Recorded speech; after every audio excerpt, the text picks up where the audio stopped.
Ako nga pala si Patty. Gusto ko lang ibahagi ang nangyari sa akin noong nakaraang summer.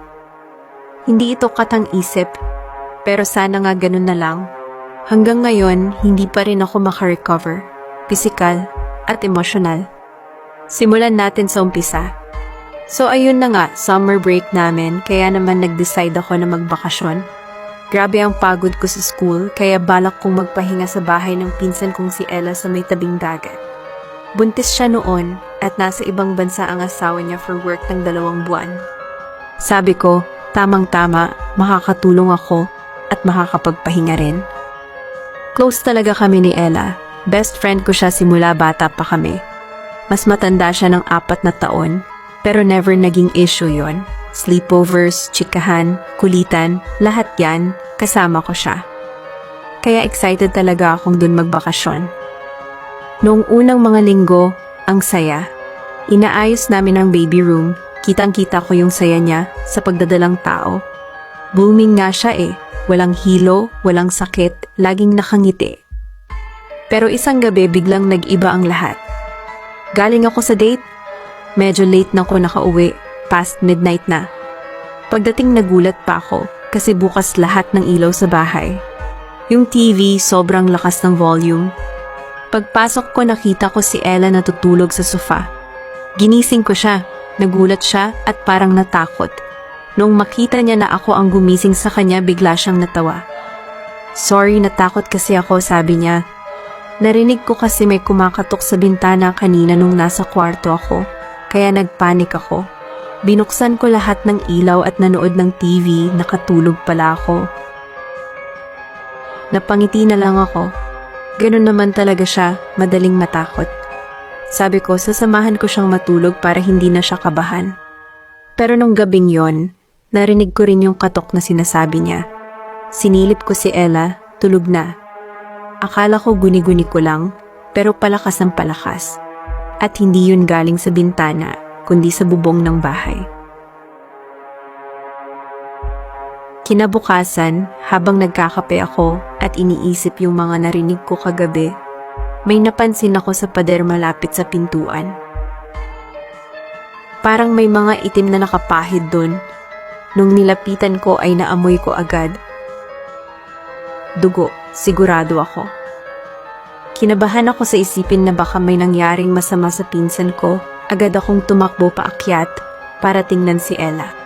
Nakita ko siya sa kwarto niya, mahimbing pa rin ang tulog, at wala namang kahit anong sugat o dugo. Hindi ko na siya ginising, tinanggal ko ang mga bahid, tinago ang ebidensya, ayokong ma-stress siya lalo. Pero simula nun, sunod-sunod na ang kababalaghan. Biglang bumubukas ang pinto kahit wala namang hangin. Napadalas ang naririnig kong mga kakaibang ingay sa paligid ng bahay at yung katok sa bubong gabi-gabi na. May araw pa ngang nakita kong may dugo rin sa beranda ng bahay. Naisip ko baka may multong nanggagambala.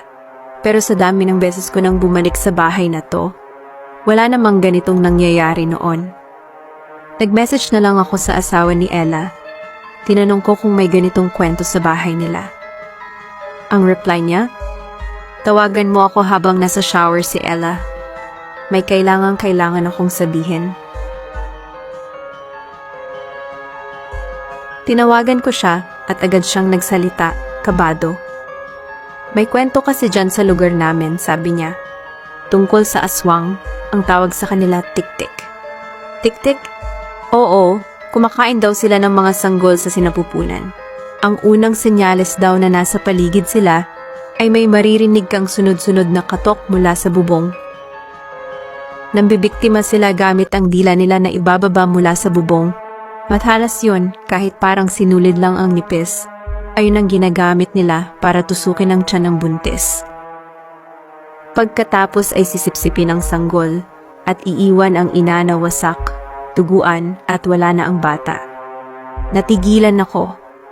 Ganun na ganun ang nararanasan namin. Hindi ako makapaniwala, pero totoo ang takot sa boses niya. Please pakibantayan si Ella at hanggat maaari wag mo sanang iwan mag-isa, sabi niya. Sa mga sumunod na araw ayun nga ang ginawa ko. 2 linggo akong halos walang maayos na tulog. Binabantayan ko si Ella. Naglagay pa ako ng bawang at nagkalat ng asin sa bubong. Sabi ng asawa ni Ella ay takot ang aswang sa mga iyon.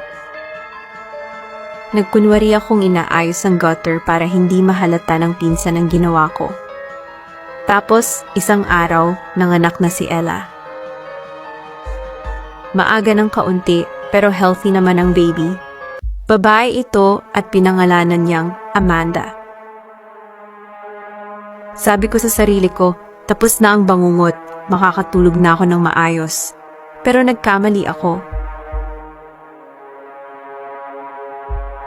Kinagabihan dumating din ang asawa ni Ella, kaya naman natulog ako mag-isa sa kwarto ko tahimik at wala na yung mga katok. Parang normal na ulit ang lahat. Pero sa gitna ng tulog ko, parang may narinig akong mahina, malayong katok. Pinagsawalang bahala ko yun. Dahil kampante na akong ligtas na si Ella at ang baby niya. Ilang araw na akong walang matinong tulog at sobrang bigat na ng katawan ko dahil sa pagod. Nang nagising ako, sobrang sakit ng ulo ko at pakiramdam ko tuyong-tuyo ang bibig ko, kasabay nun ay ang pagkahilo ko. Imamasahe ko sana ang ulo ko kaso nakita kong may dugo sa mga daliri ko. Tapos, bigla kong naramdaman na sumakit ang tiyan ko. Sobrang sakit. Paghawak ko sa tiyan ko, naramdaman ko na parang basa yun. Pagtingin ko, punong-puno ng dugo. May mga sugat na parang sinaksak ng maraming karayom. Sumisirit ang dugo. Napasigaw ako sa magkahalong sakit at takot. Napatingin ako sa kisame. May butas at may dugo rin sa paligid nito. Nagising na lang ako sa ospital. Si Ella ang nagdala sa akin. Narinig daw niya ang sigaw ko kaya agad niya akong pinuntahan. Halos mawalan daw siya ng malay nang makita niya ang dugong sumisirit mula sa tiyan ko. Sabi ng doktor, 3 buwan na daw sana akong buntis. Hindi ko alam, huli na at wala na ang bata. Sobrang lala nang naging pinsala sa bahay bata ko. Parang gumuho ang mundo ko nang sabihin pa nila na hindi na ako pwedeng magkaanak ulit. Hindi ko alam kung paano nangyari. Pero isa lang ang naging malinaw. Hindi pala si Ella ang hinahabol ng tik-tik, kundi ako.